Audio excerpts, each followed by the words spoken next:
Programang ito ay rated SPG, striktong patnubay at gabay ng magulang ang kailangan. Napakatapang ng ginawang diskarte ni Tanggol. Itinaya niyang Star of Venus kapalit ng pasugalan. Hamak na wala sa kalahati ang halaga ng pasugalan na yon kumpara sa Star of Venus. Pero dahil matapang si Tanggol ay isinugal niya talaga ito. Walang ibang kabado kundi si Divina. Takot siyang mawala sa kanya ang brilyante pero kailangan niyang magtiwala kay Tanggol.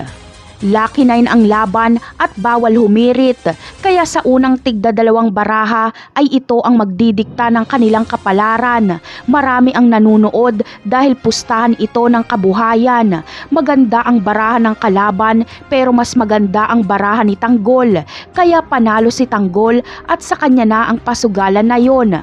Ang laban na ito ay kakalat at sisikat sa iba pang malalaking pasugalan dahil sa itinayang Star of Venus. Kaya maraming magsisipuntahan sa pasugalang sila Tanggol na ang magpapatakbo. Marami ang interesado sa Star of Venus, ngunit sisimutin lang nila Tanggol ang kanilang pera dahil may ginagawa silang pandaraya. Ang Star of Venus na ito ang tuluyang magpapayaman kila Tanggol hanggang sa mababalitaan nga ni David ang tungkol sa sugarol at brilyante ang ipinangtataya. Kaya interesado si David na makalaban ito at makuha niya ang Star of Venus. Kaya pupunta si David sa pasugalan nila Tanggol at doon ay magugulat siya dahil si Tanggol pala ang may-ari ng brilyante na ito.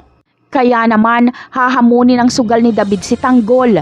Papalag naman si Tanggol kaya matatalo at mauubusan ng pera si David. Hindi niya matatanggap ang kanyang pagkatalo kaya uuwing galit na galit si David kay Tanggol. At kinabukasan ay babalik si David kasama ang napakaraming tauhan para ratratin ang pasugalan nila Tanggol at persahang kunin ang brilyante. Pero hindi ito makukuha ni David dahil papalag sila Tanggol lalo pat may malalakas na silang mga armas ngayon. Napakarami pa nating dapat abangan sa mga susunod na episode. Paalam!